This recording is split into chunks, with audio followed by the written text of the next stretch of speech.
Hi, everyone. Judge Andrew Napolitano here for Judging Freedom. Today is Thursday, September 12th, 2014. Professor John Mearsheimer joins us now. Professor Mearsheimer, always a pleasure.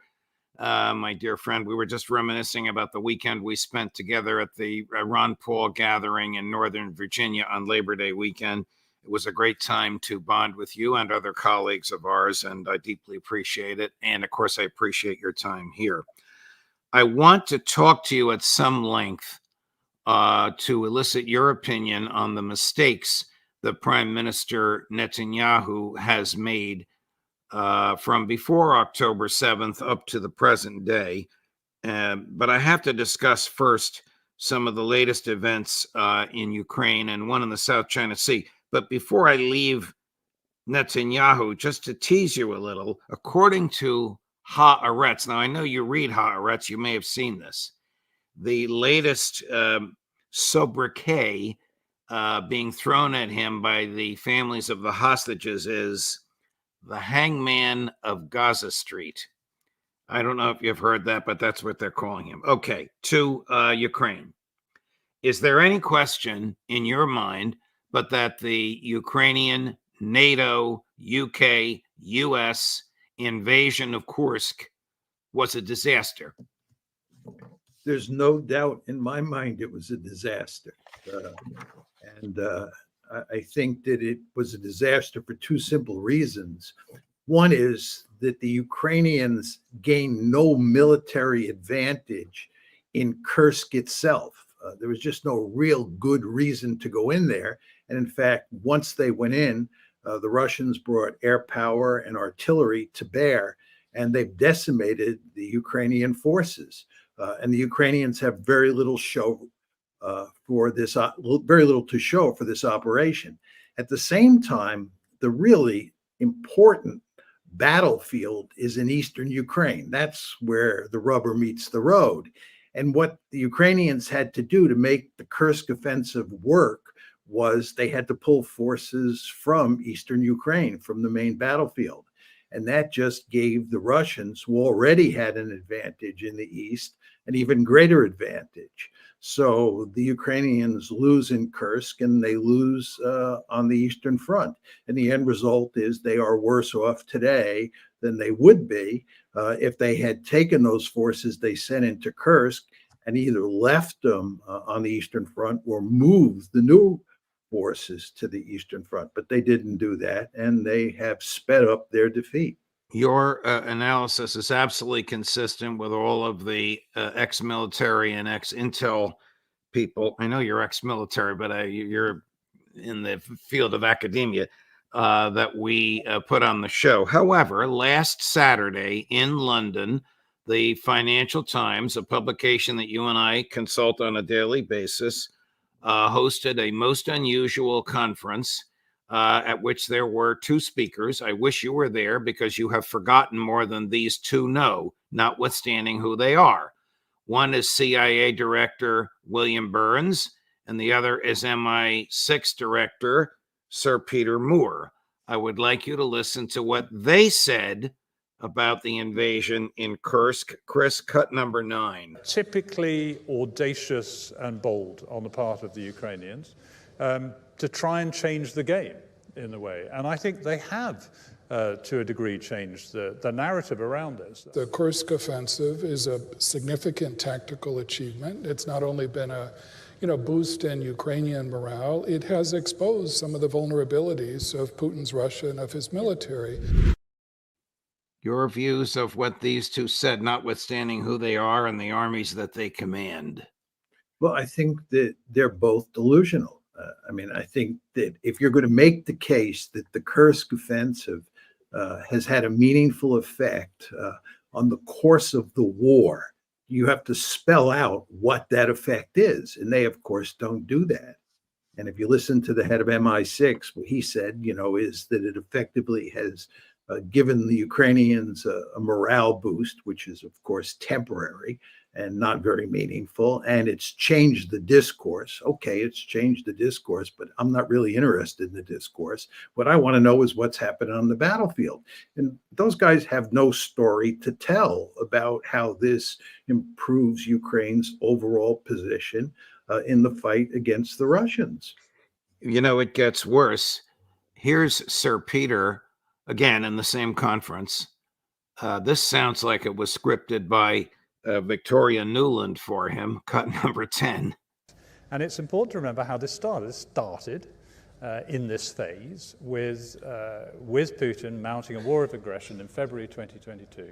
And 2.5 years later, that failed. It continues to fail. The Ukrainians will continue to fight. We will continue to help them to fight. And it's difficult. In my view, this is not a misunderstanding, and this is beyond deception. This is an outright lie. He knows darn well when this started, and he knows darn well that Putin hasn't failed. Yeah, I mean, there's no question about it that this war was not caused by Russian aggression. It was caused by NATO expansion. The Russians, and Putin in particular, made it unequivocally clear that NATO incorporating Ukraine into the alliance was an existential threat, and they would do everything possible to prevent it. And furthermore, with regard to the argument that Putin is not going to win the war or is not winning the war, this is wrong too. One can debate what that victory will look like. I've long argued that in the end, it will be an ugly victory. The Russians will not win a decisive victory, but they're clearly going to end up cleaving off a large chunk of Ukrainian territory, incorporated into Russia. And furthermore, they're going to leave Ukraine as a rump state, a dysfunctional rump state. And if this isn't losing on Ukraine's part and winning on Russia's part, I don't know what is. Sticking with Ukraine, 4 days ago, the Ukrainians dispatched 140 drones toward Moscow. The Russians say they disengaged, disabled, shot down, whatever the phrase is, 139 of them. One got through, it hit a residential building. It killed an innocent civilian woman and injured 6 other innocent civilians. Is this significant that the Ukrainians from Ukraine can attack the most well protected from the air city on the planet, Moscow? No, it's not significant, because if you can hit Moscow with one drone, that doesn't buy you very much at all. And by the way, earlier in the war, Ukraine hit Moscow with drones. So this is not the first time this has happened.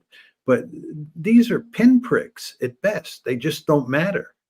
It's again like the sort of propaganda war that's taken place. When you listen to these intelligence chiefs talk, it's just really, in the end, a lot of blather. The question is what's happening on the battlefield.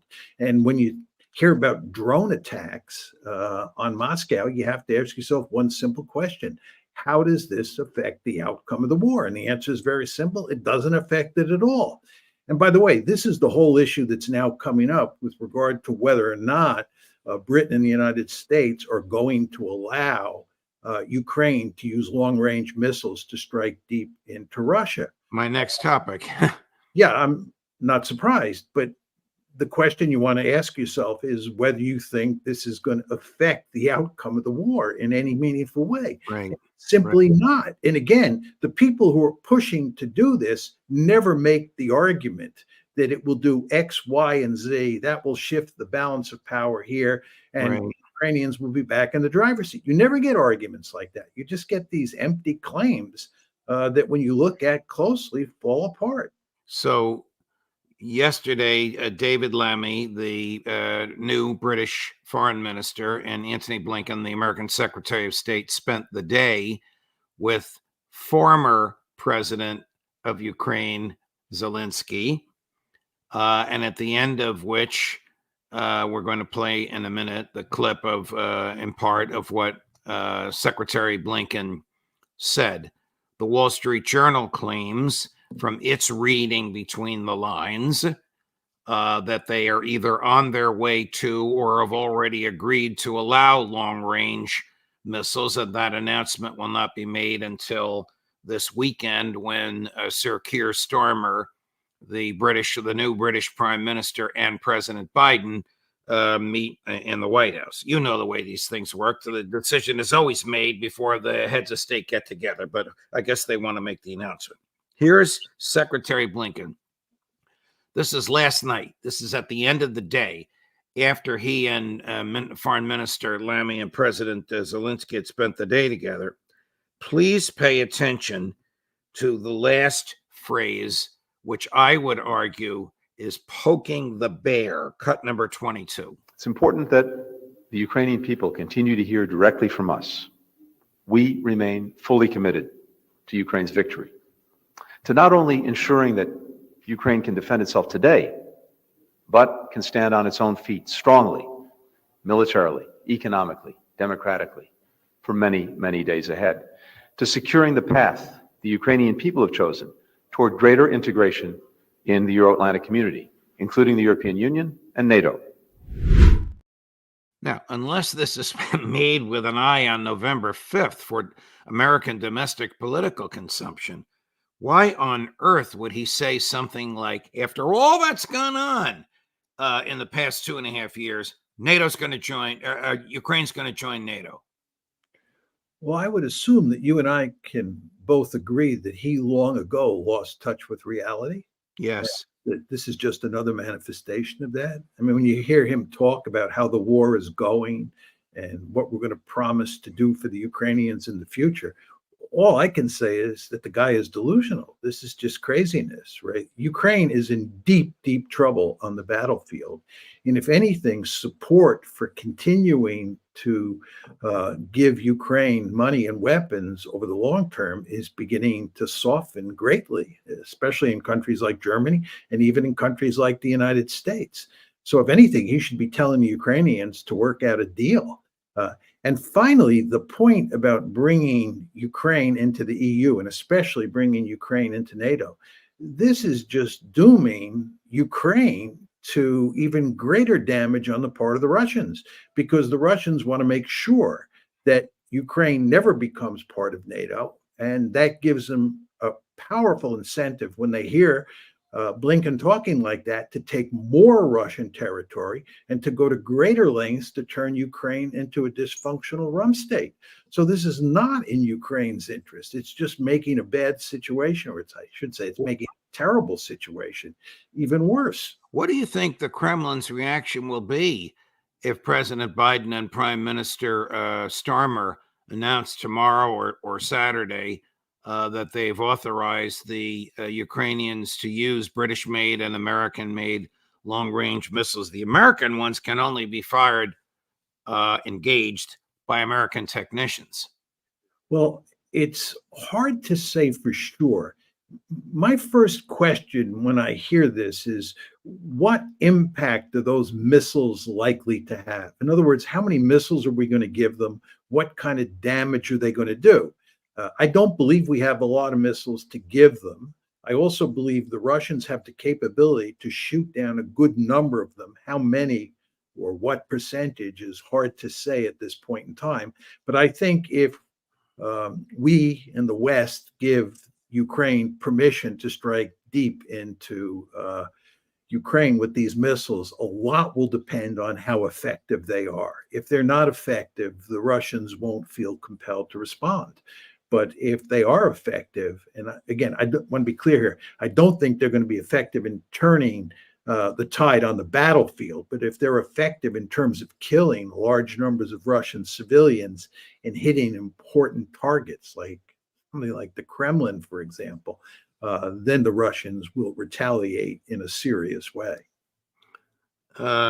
Switching to an area of great interest to you, last week, the admiral in charge of the American Pacific Fleet, such as it is, admonished the general in charge of the Chinese fleet in the South China Sea, saying, what you're doing is dangerous. You're too close to us. Get the heck out of here.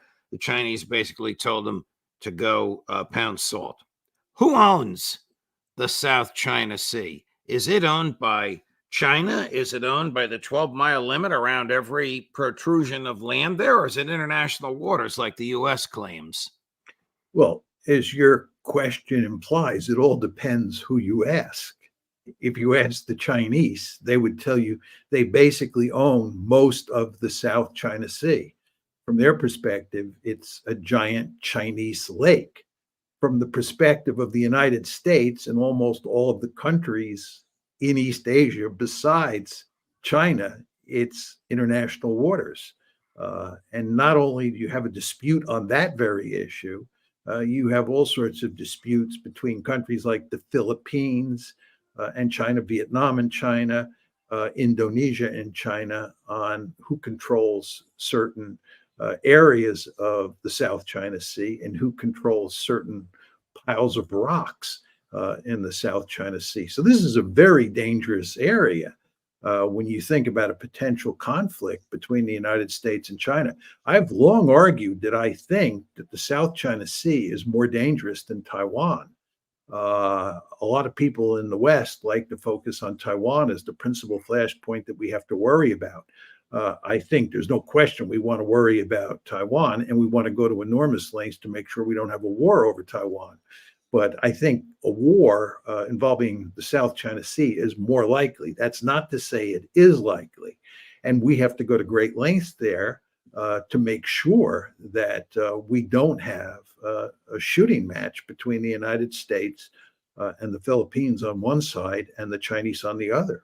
It's interesting you say that because the Philippines are our ally, both historically and legally. But, Professor, why are we there?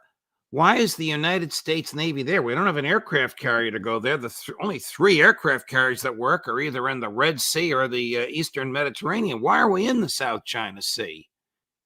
Well, we've been in the South China Sea for a long time. It goes back to World War II, and then we were there during the Cold War. And then when the Cold War ended, we stayed in East Asia, just like we stayed in Europe. And as you know, if anything, we increased the size of our footprint around the world after the Cold War ended. So we were not going to leave the South China Sea or East Asia more generally. And then with the rise of China, the United States became focused on containing China. And as we've talked about before on the show, there's this whole question of whether the United States should defend Taiwan. And there's also the question of whether or not the United States should defend the South China Sea for the purposes of containing China. And it seems to me that it's quite clear that whether you're talking about the Trump administration, the Biden administration, or in the future, another Trump administration or Harris administration, we are not going to go home, and we're going to remain in the South China Sea. We're going to remain committed to making sure that it is an international body of water. And we're going to remain committed to the Philippines. And all of this just tells you that this is a dangerous situation. Who has the better Navy, China or the U.S.? I think that the United States clearly has a better Navy. But what you want to remember is that China is effectively a giant aircraft carrier. So if a war were to break out over Taiwan or over the South China Sea or over the East China Sea, the United States and the Chinese were to start shooting at each other, it wouldn't simply be the navies, the ships that were in the water that mattered. In fact, one could argue that all of the land-based aircraft and all of the land-based missiles inside of China would be of tremendous advantage to the Chinese in a conflict against us.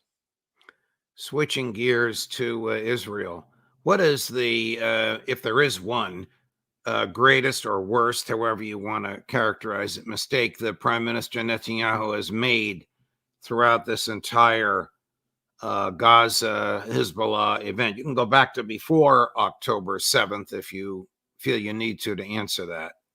Well, the first problem he made, the first mistake he made was long ago when he rejected a two-state solution, and he decided that he was going to create a greater Israel that would effectively be an apartheid state. That was a huge blunder. Then he made a huge blunder in not foreseeing what happened on October 7th. the buck stops with him. He was the prime minister of Israel, and he is ultimately responsible for the disaster that befell Israel on October 7th.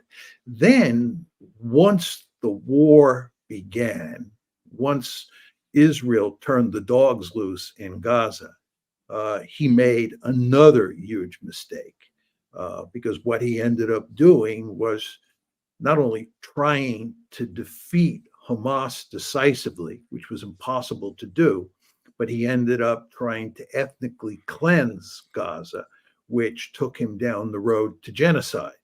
And in the end, the Israelis have murdered huge numbers of Palestinian civilians, and they have not defeated Hamas. What he should have done if he was smart, and I'm talking about what he should have done from his own perspective, is he should have just said, we made a fundamental mistake on October 7th. We were unprepared. We got caught with our pants down. And what we're going to do is we're going to build the defenses around Gaza to the point where Hamas can never do that again. And we are going to go from there. And we're not going to go to war inside of Gaza. We're not going to try to reconquer Gaza or decisively defeat Hamas, because that's not possible. But he didn't do that. He didn't, come back basically to a situation where Israel maintained Gaza as a giant open-air prison, which is what he should have done. Again, I want to be clear. My argument is that long ago, he should have moved towards a two-state solution, given the Palestinians a state of their own. But absent that, it was a foolish move to go to war inside of Gaza, and he's stuck there now. Well, you're addressing the two-state solution. Hillary Rodham Clinton is out with a new book. It's out today, or at least the advanced galleys are out today. And among many other things in there, she claims that in the year 2000, her husband offered a two-state solution proposal to Ehud Barak, the former chief of staff of the IDF and then the prime minister, a political liberal by Israeli standards. And he accepted it, but Yasser Arafat would not. She blames Arafat for everything that happened since then, and said that if he had accepted her husband's proposal, the Palestinians, instead of having lost what she says is 41,000 people, we all know the number is multiples of that greater, would be celebrating their 23rd anniversary as a sovereign country. Have you ever heard such a claim? Oh, sure. Bill Clinton himself made this claim after the Camp David negotiations failed in 2000. Let me give you a little background on this case. Bill Clinton was in his last year in the White House. This is 2000. And he was deeply committed to creating some sort of peaceful agreement between the Israelis and the Palestinians, which in his mind meant a two-state solution. So I think there's no question that Clinton's heart was in the right place. And he pushed both Barak and Arafat to meet at Camp David in the summer of 2000. Now, Arafat said, I don't want to meet. Arafat said, we have not done enough preliminary legwork to produce a meaningful agreement. Clinton put enormous pressure on Arafat to come.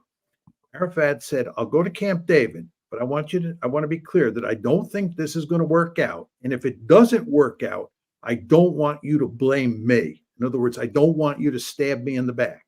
So they went to Camp David. They negotiated. It was a very dysfunctional negotiating process. Did Clinton agree not to stab him in the back? Yes, he did. Of course he did. And of course, the negotiations failed, right? They did not reach an agreement. The idea that there was an agreement that Clinton had crafted, a final agreement, it was presented to Barak, Ehud Barak, and he accepted it, and Arafat rejected it, is simply not true. And in fact, after Camp David failed, the two sides continued to negotiate because there was a possibility of a deal. There's no question about that. But there was no deal reached at Camp David. Camp David broke up. And of course, Bill Clinton stabbed Arafat in the back. He blamed Arafat for the failure. And the story that Hillary is now telling is the story that Bill told after Camp David failed. And Arafat, who foolishly went to Camp David believing that Clinton would be true to his word, ended up being the bad guy. And if you talk to most supporters of Israel in the United States today, they'll tell you that story every time. It's a story that's constantly repeated.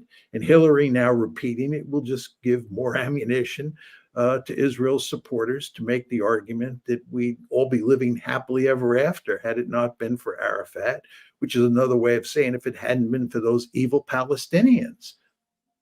Over the weekend, Prime Minister Netanyahu announced publicly that he instructed the IDF to prepare for an invasion of Lebanon. This is the third time he's made such an announcement. Do you think he's serious? And why would he make this announcement publicly unless it's, to quote Sir Peter, just for the narrative? I don't know what he's thinking here. I really don't. I mean, if the Israelis go after Lebanon, they can do it in one of two ways. One is they can invade with ground forces, and two, they can bomb Hezbollah from the air. When you listen to Netanyahu talk and you listen to many Israelis talk, it sounds like they're going to go in there with ground forces. I find it hard to believe that they would countenance doing that. First of all, their army is in terrible shape, in large part because of all the wear and tear from what's been going on in Gaza since last October. They're having a huge problem with reservists, and reservists comprise more than half of the IDF forces. Furthermore, if you go into southern Lebanon and you tangle with Hezbollah, you're going into a hornet's nest. It's not like this is going to be an easy victory. This is not going to be like the 6-Day War in 1967. You want to remember the Israelis went into southern Lebanon to tangle with Hezbollah in 2006, and they basically lost. They came out with their tail between their legs. So with an army that's in bad shape and a Hezbollah fighting force that's more effective today than it was in 2006, I want to know how the Israelis are going to go in there and solve the problem. The United States is in the area, and one might argue the United States can help the Israelis, but are we going to send in ground forces? I find that hard to imagine. I guess we could help the Israelis bomb Hezbollah, but I'm not sure the Israelis need that much help bombing Hezbollah. And if the Israelis and the Americans begin to bomb Hezbollah, I think Hezbollah is going to launch a huge chunk of those 150,000 plus rockets and missiles that it has at Israel. I'm not sure this is good for Israel. I'm not sure that this is the way Israel should proceed. What the Israelis should do is they should agree to a ceasefire in Gaza, because once they agree to a ceasefire in Gaza, that will end the war with Hezbollah. Hezbollah is in this war or in this shooting match with Israel because of what's going on in Gaza. So let's get a ceasefire in Gaza, and then you don't have the Hezbollah problem anymore. And all of those, I would guess 60, 70,000 Israelis who live in the north of Israel normally, but are now displaced, can go back home. But of course, Netanyahu won't agree to a ceasefire in Gaza. And the end result is the shooting match between Hezbollah on one side and Israel on the other shows no signs of ending. Do you think we're comfortable in saying that he wouldn't actually pull the trigger, so to speak, and dispatch them, whether by land or air, into Lebanon without knowing the exact nature of support that he has from the United States?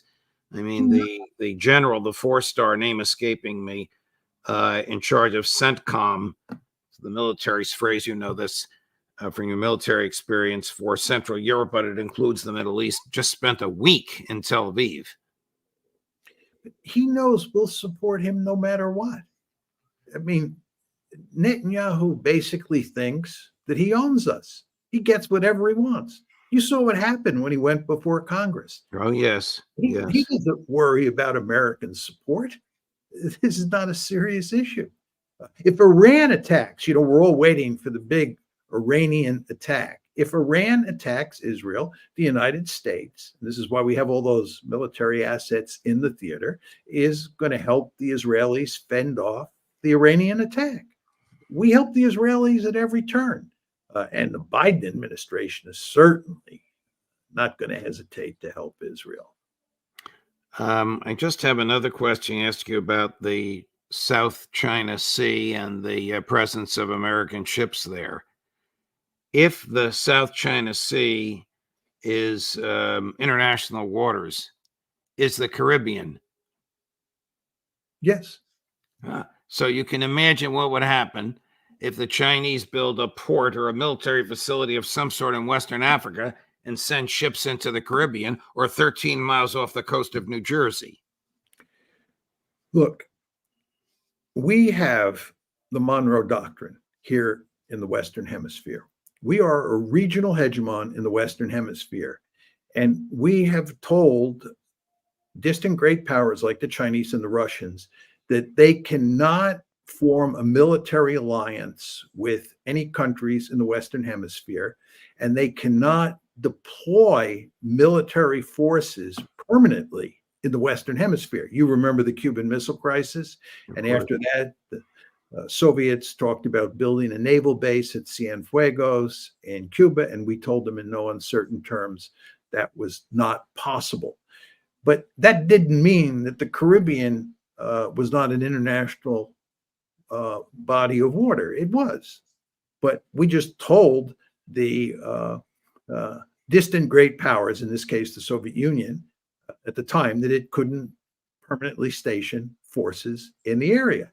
And the same thing is true with regard to China. There's no question that China can bring naval forces right off the coast of California. It can bring naval forces right off the coast of Long Island. It can bring naval forces into the Caribbean, but they can't stay there, and they can't form a military alliance with a country in the region. Yeah, the Monroe Doctrine is just a statement articulated by President James Monroe in the early 1800s. It's not a treaty. It's not a statute. It's just a tradition. It's a very important tradition. It represents American thinking about the Western Hemisphere. And what the United States does not want is for China to be in a position where it dominates East Asia, and that includes the South China Sea. And the United States is there to prevent China from dominating East Asia. We don't want, and I know you disagree with this, we don't want China to dominate East Asia the way the United States dominates the Western Hemisphere. And that's really what's going on here.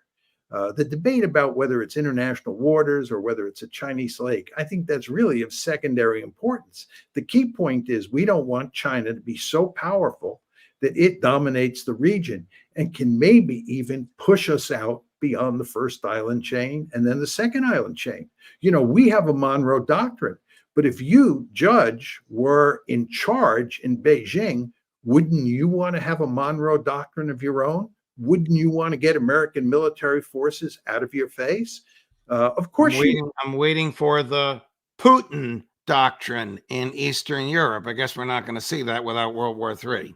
Well, that's a very important parallel. Basically, what Putin said is, I do not want NATO forces on my doorstep. Right. I don't want them in my face in Ukraine. And the Chinese feel the same way about American forces in the South China Sea. I don't blame them one bit. If we have a Monroe Doctrine, you would expect them to have a Monroe Doctrine. Mrs. Newland, over the weekends, it's funny you should mention this, acknowledged, Victoria Newland, her involvement in the disruption of the agreement between Moscow and Kyiv, negotiated in Istanbul in 2022. And the reason given, I don't know why she's suddenly so candid, but God bless her. Never thought I'd be saying that about her. But the reason given is because the agreement, as initialed by the Russians and the Ukrainians, prohibited the United States or any Western power from putting offensive weaponry into Ukraine, and she wanted it there, and hence the war. Yes, and she says that they were also deeply disturbed when they looked, when they, meaning the United States, looked at the various appendices or appendixes to the agreement Right. was Right. being negotiated, that there were significant limits on Ukraine's ability to defend itself in terms of the number of weapons and the kinds of weapons that the Ukrainians themselves could have. And of course, NATO weapons or US weapons were verboten. So what we discovered was that Ukraine would be left in a position where it couldn't defend itself in any meaningful way. And that's, of course, what the Russians wanted. But I would just make one further point about this. I think by early April, Victoria Nuland, Joe Biden, that whole crowd had come to the conclusion that we could defeat the Russians. The Russian military did not perform well in March and early April. And we thought we could defeat them on the battlefield. And we thought that sanctions would bring Russia to its knees. So I think the deep reason that we walked away, or we pushed the Ukrainians to walk away from the Istanbul negotiations, was not simply because of what was in these appendices, but it was because we thought that we could decisively defeat the Russians in this war. A And catastrophic miscalculation. A catastrophic miscalculation, only matched by the initial decision in April 2008 to bring Ukraine into NATO. That was a decision that's going to reverberate for long past the time both you and I are in the grave. It was just a huge mistake. And of course, when the crisis breaks out in February 2014, instead of rethinking this situation and asking where we are and maybe backing off to avoid further trouble, what we do is double down. And if you look at what's happened at every point after February 2014, and you listen to Tony Blinken speak as he did about 10 minutes ago here on the show, what you see is that we continue to double down. Correct. And the end result of this is the situation gets worse and worse for Ukraine and worse for us. Professor Mearsheimer, a pleasure, my dear friend. We're all around the globe.